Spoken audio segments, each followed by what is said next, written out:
Ya, shalom semuanya. Ya. Pagi ini saya akan membawakan sharing dengan tema pengalaman Sungai Kerit. Sebelumnya saya mau ajak kita semua untuk membaca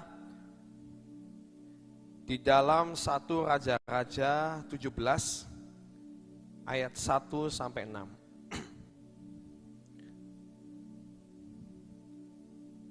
1 Raja-Raja 17 ayat 1 sampai 6.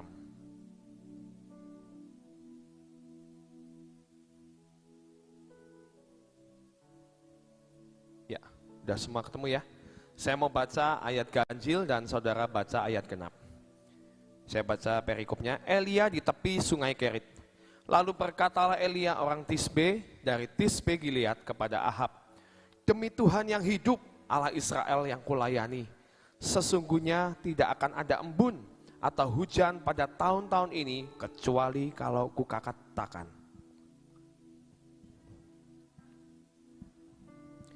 Pergilah dari sini, berjalanlah ke timur dan bersembunyilah di tepi sungai Kerit di sebelah timur sungai Yordan.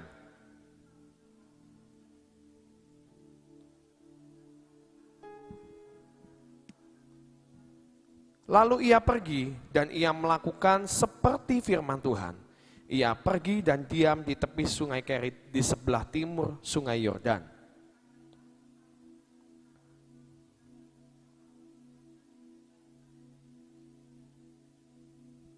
Ya, saudara, cerita ini bercerita tentang Nabi Elia yang saat itu harus menyampaikan nubuatan kepada Raja Ahab. Dikatakan bahwa di masa-masa ke depan ini tidak akan ada embun atau hujan kecuali kalau kukatakan. Ya. Dan setelah itu apa firman Tuhan kepada Elia? Firman Tuhan kepada Elia, ayo kamu harus pergi, di ayat ketiga ya. Pergi dari sini, berjalanlah ke timur dan bersembunyilah di tepi sungai Kerit di sebelah timur sungai Yordan.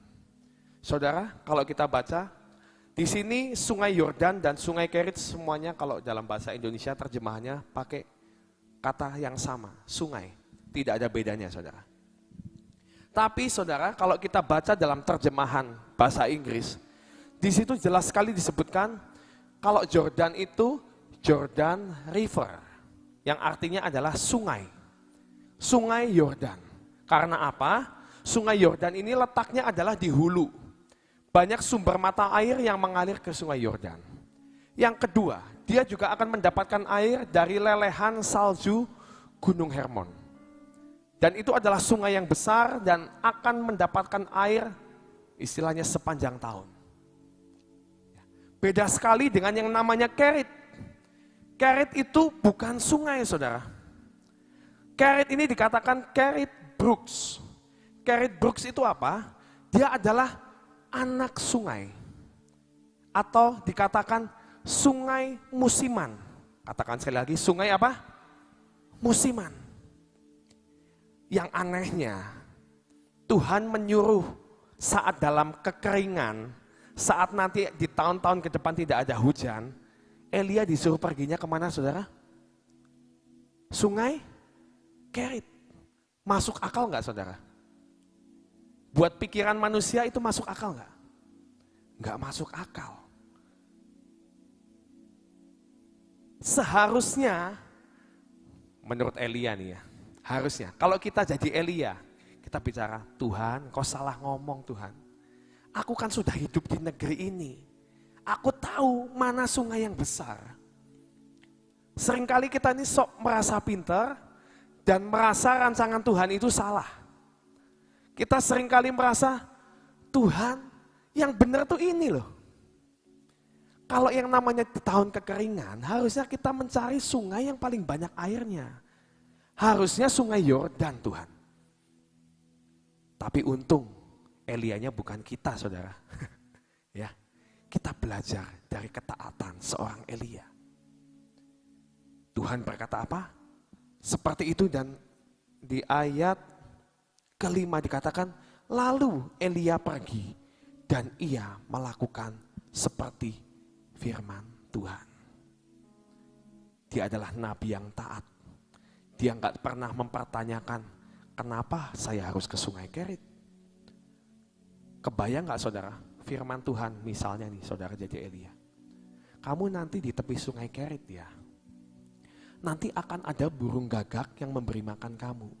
Padahal belum pernah ada di sepanjang zaman manusia dikasih makan oleh burung gagak. Saudara, kalau saudara jadi Elia saat itu dan saudara mendengarkan firman itu, nanti akan ada burung yang akan mengirimi kamu makanan. Saudara bisa menolak gak sih? Ini bukan suara Tuhan, ini salah ini. Ini cuma halusinasi saya aja. Saya tetap mau ke Sungai Yordan. Benar gak saudara? Sesuatu yang belum pernah ada dan sesuatu firman yang diperkatakan dan seorang nabi ini dengan taat dan setia melakukan. Kita mau belajar dari seorang Elia. Apa sih artinya Sungai Kerit? Kerit itu artinya apa? Kerit itu artinya menebang. Yang pertama artinya adalah menebang atau memotong. Apa saudara yang ditebang atau dipotong? Yang ditebang atau dipotong adalah kebenaran diri sendiri. Ini yang harus kita lakukan hari-hari ini. Saat kita seolah-olah menerima, walaupun itu adalah firman yang seolah-olah enggak masuk akal. Tapi percayalah, kita harus pegang yang namanya firman Tuhan. Jangan pernah pakai kebenaran diri sendiri. Tebang dan potong kebenaran diri sendiri. Kemarin Pak Petrus Hadi datang ke sini, dia berkata, ayo kita mulai gali lagi setiap perkataan, setiap firman yang dihidupi oleh Pak Yusak. Betul saudara? Dikatakan di situ, paksakan kehendakmu Tuhan. Dan kita harus belajar memberikan yang namanya menyodorkan kertas putih di hadapan Tuhan. Saudara, mari kita belajar lagi. Kita sudah melihat hambanya melewati semuanya. Dengan apa? Menyodorkan kertas putih. Paksakan kehendakmu Tuhan. Jangan pernah saat kita berdoa atau saat kita merindukan segala sesuatu. Seringkali kita nggak pernah menyodorkan kertas putih di hadapan Tuhan. Seringkali kita memberikan catatan kecil, walaupun kan catatan kecil, saya nggak memberikan apa. Note, Tuhan, saya lagi perlu ini loh. Seringkali seperti itu saudara. Tapi biar hari ini kita belajar, Tuhan, biar kehendak-Mu yang jadi, bukan kehendak-Ku. Kita mau belajar memberikan kertas putih di hadapan Tuhan. Kita minta Tuhan, mari Tuhan paksakan rencana-Mu terjadi dalam hidupku. Dan kita mau belajar, seringkali kita ini suka salah saudara. Saat kita merindukan segala sesuatu, kita harus ngecek apakah ini dari Tuhan atau bukan. Karena kalau bukan dari Tuhan, dan kita mengimani, ya sekali lagi, kalau bukan dari Tuhan, dan kita mengimani, yang ada, kita akan menjadi kecewa. Kalau semuanya tidak terjadi. Karena apa? Saat kita mengimani sesuatu yang bukan dari Tuhan, artinya Tuhan tidak pernah bertanggung jawab dengan apa yang kau imani. Karena engkau mengimani kebenaran diri sendirimu. Dan ujung-ujungnya kebanyakan itu akan menjadi kecewa. Tapi beda sekali kalau engkau mendapatkan sebuah firman, dan walaupun itu di luar akal, karena firman Tuhan itu gak masuk di akal. Pak Hadi kemarin ngomong, firman Tuhan itu melampaui segala akal. Seringkali tidak masuk akal. Nah, kalau firman itu yang diberikan kepada kita, walaupun tidak masuk akal, tapi kita mau belajar beriman, percaya kepada Tuhan. Itu Tuhan yang tanggung jawab, saudara. Artinya apa? Engkau gak perlu pakai kekuatanmu sendiri. Engkau nggak perlu pakai kepandaianmu sendiri. Nanti tiba-tiba Tuhan akan membukakan jalan. Tuhan akan membukakan jalan dan pintu-pintu yang tertutup di hadapanmu. Yang tadinya nggak masuk akal, tiba-tiba akan dibukakan. Pem, terbuka. Pintu yang lain, pem, terbuka, terbuka, terbuka. Dan ujungnya apa? Kita menjadi kagum. Oh, ini pekerjaan Tuhan. Dan memang hanya Tuhan yang harus dipermuliakan. Kalau kita merasa, oh aku sukses, aku punya keluarga yang baik, itu semua karena pilihanku itu tepat. Nah, hati-hati saudara. Semua ujungnya adalah Tuhan. Ya. Itu yang pertama, kita harus menebang, kita harus memotong kebenaran diri sendiri. Yang kedua, arti kerit itu adalah apa? Pemisahan. Seringkali Tuhan memberikan pemisahan atau pembedaan. Betul saudara? Di ayat firman Tuhan dikatakan, saat bangsa Mesir kena tulah, di situ dikatakan ada umat Israel yang berdiam di Goshen. Dan situ di firman, kalau saudara baca, dikecualikan, kecuali tanah Goshen nggak kena tulah itu saudara. Karena apa? Dipisahkan atau dibedakan. Yang nyuruh bangsa Israel ke Goshen siapa? Tuhan. Makanya Tuhan yang tanggung jawab. Saudara harus percaya di tengah pandemi ini. Tuhan sudah sediakan Goshen untuk kita. Apa itu? Mazmur 91. Ayat pertama dikatakan apa? Orang yang duduk dalam lindungan yang maha tinggi dan bernaung dalam naungan Tuhan yang maha kuasa, itu yang akan mengalami janji Tuhan seterusnya. Syaratnya apa Goshennya? Duduk di tempat yang maha tinggi dan bernaung di dalam naungan Tuhan. Engkau gak bisa mengandalkan apa ya? Walaupun kita harus mengikuti setiap protokol kesehatan, tapi itu tidak pernah menjamin kita gak kena, saudara. Akan setiap penyakit menular ini. Tapi Tuhan perkatakan, kalau kamu duduk dan engkau bernaung di naungan yang maha kuasa, meskipun kamu terpapar atau kamu kena, Tuhan yang akan bekerja dan kehendak Tuhan yang akan jadi dalam hidup kita. Tuhan yang bertanggung jawab.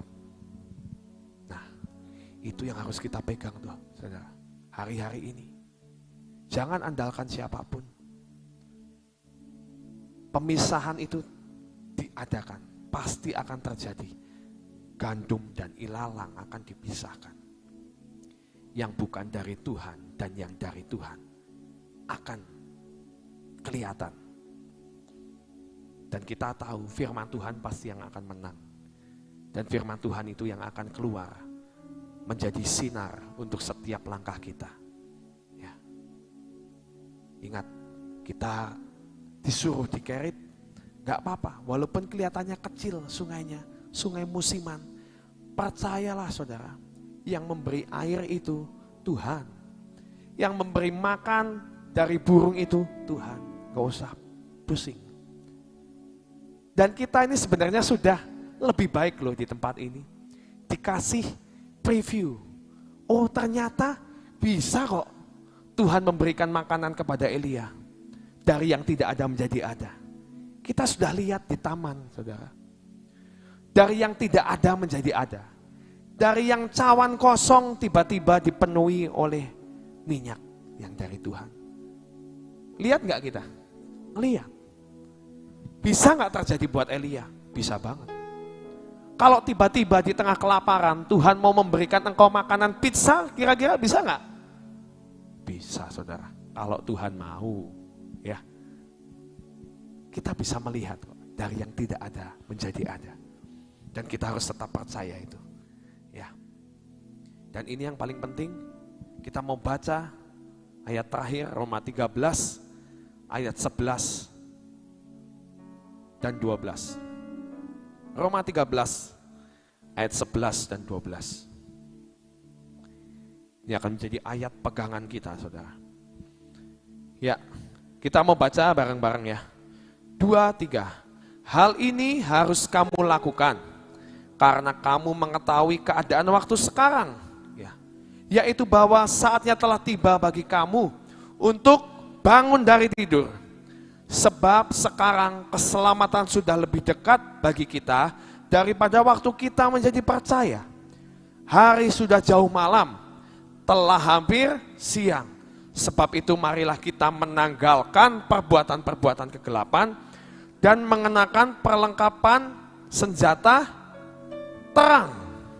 Ingat saudara, di saat kegelapan,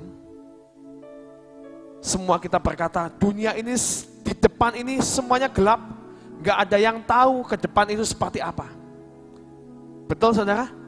Di sini katakan, sebab itu di tengah kegelapan, marilah kita menanggalkan perbuatan-perbuatan kegelapan dan mengenakan perlengkapan senjata terang, saudara. Terang itu adalah senjata di tengah kegelapan. Bukan yang lain. Saat lampumu mati di rumah, yang dicari apa saudara? Senter. Atau cari HP. Betul saudara? Gak ada yang lain. Di tengah kegelapan, yang membuat engkau bertahan adalah terang. Tadi kita sudah menyanyi, Tuhan gembalaku, Yesus matahariku. Biarlah Tuhan yang menjadi penerang abadi untuk setiap kita. Dan Tuhan menerangi lewat apa? Lewat firman. Aku dikatakan, firman-Mu pelita bagi kakiku, terang bagi jalanku. Firman itu yang menerangi. Dan kalau kita tidak pernah membaca firman dan tidak pernah merenungkan firman siang dan malam, jalan kita itu gak akan ada kelihatan, saudara. Gelap. Kita perlu firman itu. Itu seumpama handphonemu yang harus kamu cas setiap hari, kan saudara, ngecas handphone setiap hari gak? Setiap hari. Firman juga harus seperti itu. Kita harus ngecas setiap hari. Jangan sampai bateraimu habis dan saat engkau mengalami kegelapan, sentermu ini kehabisan baterai, yang akan membuat setiap jalanmu gelap. Engkau tidak tahu harus ke kanan atau harus ke kiri. Engkau tidak tahu keputusan apa yang harus engkau ambil. Mari hari-hari ini kembali aktifkan Yesus matahariku dan firman-Mu yang akan menerangi setiap jalanku. Walaupun engkau mengalami seolah-olah engkau disembunyikan di sungai yang kecil, sungai musiman, tapi percayalah, kalau Tuhan yang sudah menyuruh, itu Tuhan akan bertanggung jawab. Amin saudara, amin. Tuhan Yesus memberkati.